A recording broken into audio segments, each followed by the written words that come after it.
Bismillahirrahmanirrahim. Assalamualaikum warahmatullahi wabarakatuh. Saya Afidul Tanedaya. Di sini saya akan menjelaskan yaitu konsep sistem evaluasi untuk memenuhi tugas ujian tengah semester pada mata kuliah pendidikan sistem evaluasi. Baik, yang pertama yang saya ingin jelaskan yaitu sistem. Apa itu sistem? Sistem yaitu merupakan satu kesatuan yang di dalamnya adanya kumpulan dari berbagai macam komponen-komponen yang dihubungkan untuk memudahkan suatu jaringan. Misalnya kita contohkan seperti kalau kita ke Alfamart atau Indomart, ya biasa kita mungkin sehari-hari, misalkan di dalamnya itu kan sudah terdapat ada berbagai macam keranjang. Ada keranjang makanan, ada keranjang untuk sabun-sabun atau keranjang mie atau sebagainya. Nah, di situ dalam sebuah sistem Alfamart yaitu komponen-komponennya ada, misalkan ada makanan, lalu ada sabun-sabun ataupun yang lainnya. Lalu misalkan kita tanya, di mana misalkan tempat makanan, di mana tempat mie, di mana tempat minuman, di mana tempat sabun. Jadi dalam komponen itu untuk memudahkan, istilahnya untuk memudahkan barang yang kita cari. Nah, itu disebut dengan sistem, yaitu adanya komponen-komponen untuk memudahkan suatu jaringan. Lalu dalam sistem pendidikan ini yang paling rendah yaitu yang pertama yaitu SD, lalu ada sekolah menengah itu contohnya SMK maupun sekolah menengah madrasah aliyah. Lalu untuk yang lebih tinggi yaitu adanya perguruan tinggi atau universitas atau sekolahan kedinasan, yaitu semuanya merupakan sistem yang di dalamnya adanya komponen-komponen. Bisa kita contohkan dalam komponen-komponen ini, dalam sebuah sistem adanya komponen-komponen ini, yaitu bisa kita contohkan dalam universitas kita sendiri, yaitu Universitas Islam Indonesia, di mana di dalamnya itu adanya komponen-komponen di situ, yaitu adanya fakultas-fakultas, dan fakultas-fakultas itu juga ada lagi komponen-komponennya, yaitu jurusan. Misalkan fakultas kita ini fakultas agama Islam, apa saja komponennya? Komponennya yaitu jurusan. Apa saja jurusannya? Jurusannya yang pertama ada pendidikan agama Islam, yang kedua adanya ekonomi Islam, dan yang ketiga adanya hukum Islam, yaitu akwalul saksiyah. Jadi kalau misalkan di dalam pendidikan sekolahan itu komponen-komponennya ada apa saja, yaitu ada siswa, adanya guru, lalu adanya sarpras, adanya manajemen, adanya lingkungan. Itu merupakan komponen-komponen dari sekolahan. Dalam dunia pendidikan ini, komponen-komponen ini nantinya akan kita lihat dan kita evaluasi dalam proses belajar mengajar. Setelah sistem, berikutnya adalah evaluasi. Apa itu evaluasi? Evaluasi di sini terbagi menjadi 3 unsur. Yang pertama yaitu adalah mengukur, yang kedua adalah menilai, dan yang ketiga yaitu evaluasi. Yang pertama mengukur. Apa itu mengukur? Mengukur adalah membandingkan sesuatu dengan yang lain. Contohnya misalkan tinggi itu misalkan tingginya 1 meter, 2 meter atau 3 meter dibandingkan dengan alat meter tersebut, atau misalkan dengan sentimeter itu alat ukurnya dibandingkannya dengan penggaris. Lalu berikutnya misalkan berat itu dengan kilogram atau gram. Lalu berikutnya ada jauh berarti dengan kilometer. Yang kedua yaitu menilai adalah sesuatu yang mengukur dari segi baik atau buruknya. Contohnya misalkan ketika ada 4 orang berbicara tentang si A, misalkan orang ini si A ini misalkan diomongin sama 4 orang ini, lalu 4 orang ini yang satu ngomong si A kalau misalkan dia tuh baik karena apa, dia pernah bantuin buat tugas. Misalkan si B ini nilai si A ini misalkan si yang nomor 2 ini nilai si A ini dia buruk karena dia pernah pinjem pulpennya si orang nomor 2 ini tapi tidak dikembalikan. Begitu juga sebaliknya. Jadi itulah yang disebut dengan menilai. Lalu berikutnya itu evaluasi. Evaluasi adalah gabungan antara mengukur dengan menilai. Yaitu contohnya kalau misalkan kita sedang membeli baju ke toko. Jadi kita yang pertama adalah dengan menilai. Kalau misalkan kita sudah menilai, oh bajunya sudah bagus nih, sesuai ukuran, lalu juga motifnya bagus nih, sablonnya bagus. Nah, nanti tinggal diukur. Oh, ternyata sudah dapat yang bagus nih, bajunya sudah dapat yang bagus. Ternyata pas diukur, ternyata duitnya tidak ada. Barang sudah bagus, tapi ketika diukur untuk isi dompet itu tidak ada.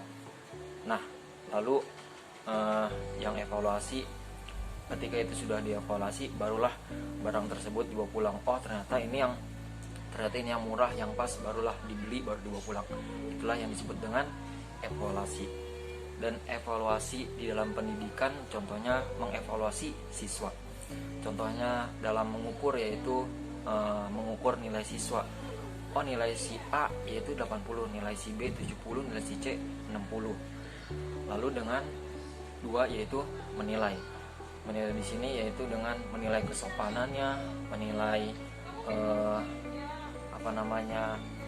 menilai karakternya, menilai keaktifannya, kekreatifannya. Nah, disitu disebut dengan menilai siswa.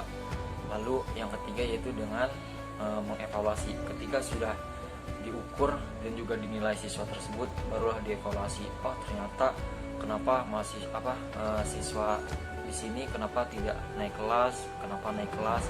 Karena sudah diukur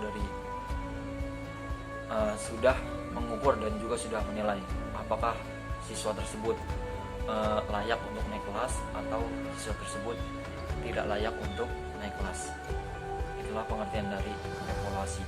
Berikutnya adalah tujuan evaluasi. Tujuan evaluasi yang pertama yaitu adalah melihat input. Melihat input adalah masuknya siswa baru atau calon siswa. Di dalam sana adanya bentuk penilaian mana saja siswa yang akan masuk ke dalam kelas A, kelas B, kelas C atau kelas D. Yaitu berikutnya adalah transformasi. Transformasi di sini adalah memproses siswa yang baru masuk tadi, yaitu awalnya bahan mentah menjadi bahan jadi. Evaluasinya adalah ketika proses belajar mengajar itu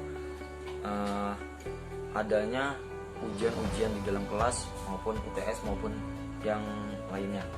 Lalu berikutnya adalah output. Output yaitu menentukan siswa tersebut berhak lulus atau tidaknya. Yang keempat yaitu umpan balik. Umpan balik adalah informasi dari input, output, dan juga transformasi. Berikutnya yaitu adalah fungsi evaluasi. Fungsi evaluasi yang pertama yaitu sebagai selektif. Sebagai selektif di sini adalah penyeleksian siswa atau mahasiswa baru diterima atau tidaknya di sekolah tersebut.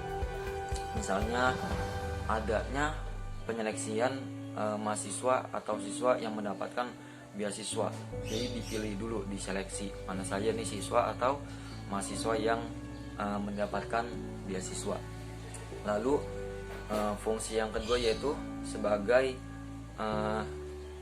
diagnostik. Diagnostik di sini dalam rangka untuk perbaikan. Misalnya ada kekurangan nih di dalam siswa atau mahasiswa. Jadi kita diperbaiki agar kekurangan itu menjadi lebih baik. Lalu berikutnya adalah sebagai penempatan. Misalnya ada kelas dari A sampai D. Siapa saja nih yang berhak untuk masuk kelas A, B, C, atau D. Itulah yang disebut dengan sebagai penempatan. Yang keempat yaitu sebagai pengukuran keberhasilan.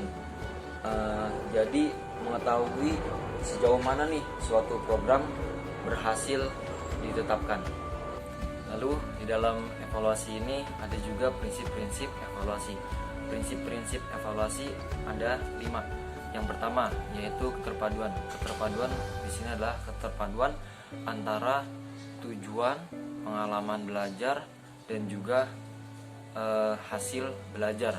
Ketiga ini sangat berpengaruh terhadap evaluasi karena untuk mencapai suatu tujuan tersebut. Lalu yang kedua yaitu keterlibatan siswa dalam proses belajar. Itu juga siswa harus ikut berinteraksi, tidak hanya sekedar mendengarkan saja seperti yang sekarang yaitu kurikulum 2013 di mana siswa lebih aktif daripada guru. Lalu yang ketiga yaitu koherensi. Koherensi yaitu kesesuaian antara materi pelajaran dan juga yang akan diujikan nanti. Misalkan siswa belajar kali-kalian, maka yang diujikan adalah perkalian. Tidak mungkin kalau misalnya siswa belajar perkalian, maka yang diujikan adalah tambah-tambahan. Itu hanya contoh. Lalu yang keempat yaitu pedagogis. Pedagogis adalah guru memberikan reward atau penghargaan bagi siswa yang berhasil. Begitupun sebaliknya, ketika siswa yang tidak berhasil atau kurang berhasil, maka diberikan hukuman. Lalu yang kelima adalah akuntabilitas. Akuntabilitas ini adalah pertanggungjawaban. Misalnya nilai siswa dipertanggungjawabkan oleh guru, mahasiswa dipertanggungjawab oleh kaprodi bertanggung jawab untuk ke dekan ke rektor ke menteri, begitupun selanjutnya. Itulah prinsip-prinsip evaluasi. Dalam evaluasi juga ada teknik-teknik evaluasi. Teknik-teknik evaluasi terbagi menjadi 2, yaitu ada teknik tes dan juga ada teknik non tes. Teknik tes di sini ada 3, yaitu yang pertama teknik diagnostik, yang kedua ada tes formatif, dan ketiga yaitu tes sumatif. Kemudian teknik non tes. Teknik non tes di sini ada 6. Yang pertama yaitu skala bertingkat, yang kedua ada kuesioner, yang ketiga yaitu daftar cocok, yang keempat wawancara, yang kelima pengamatan, dan yang keenam yaitu riwayat hidup. Setelah membahas tentang evaluasi, yaitu ya berikutnya adalah pengembangan sistem evaluasi taksonomi Bloom. Sebelum belajar taksonomi Bloom ini harus menyiapkan tentang tujuan instruksional. Tujuan instruksional yaitu proses atau kegiatan yang mempelajari materi yang terjadi di dalam kelas saat terjadinya proses belajar mengajar. Tujuan instruksional di sini ada 2, yaitu tujuan instruksional umum dan juga tujuan instruksional khusus. Tujuan instruksional umumnya itu merupakan tujuan yang dinyatakan dalam batasan umum dan guna mengarahkan pada keberadaan tujuan belajar yang lebih spesifik. Lalu kemudian tujuan instruksional khusus yaitu merupakan tujuan yang dalam proses belajar mengajar yang dinyatakan dalam tingkat operasional dengan beberapa indikator ketercapaian. Dan taksonomi Bloom di sini terbagi menjadi 3 ranah. Untuk merumuskan tujuan instruksional, jadi kita harus mengetahui apa saja ranah-ranah ini. Kemudian yaitu pengertian dari taksonomi Bloom. Taksonomi Bloom adalah struktur hierarki yang mengidentifikasikan skill mulai dari tingkat yang sangat rendah hingga tingkat yang sangat tinggi. Apa saja ranah-ranah yang ada di dalam taksonomi Bloom, yaitu ada 3 ranah. Yang pertama yaitu ranah kognitif, lalu ranah afeksi, dan juga ranah psikomotorik. Dalam ranah kognitif ini adalah rangka untuk melihat kemampuan otak dalam berpikir siswa maupun mahasiswa. Lalu berikutnya yaitu ranah afeksi, dalam rangka untuk melihat watak, perilaku, dan juga emosi siswa atau mahasiswa. Lalu berikutnya yaitu ranah psikomotorik, dalam rangka untuk melihat skill dan juga kemampuan dari siswa maupun mahasiswa. Berikutnya yaitu model-model evaluasi. Model-model evaluasi di sini ada 11 model. Yang pertama yaitu measurement model. Measurement model adalah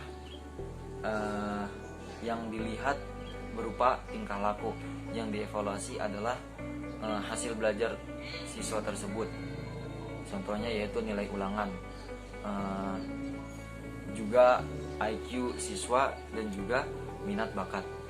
Lalu yang kedua ada congruence model. Congruence model di sini dinilai dari proses belajar, sama halnya dengan prinsip keterpaduan. Jadi yang dilihat salah satunya adalah tujuan. Misalkan dalam prodi jurusan atau jurusan kedokteran, tujuannya untuk menjadi dokter.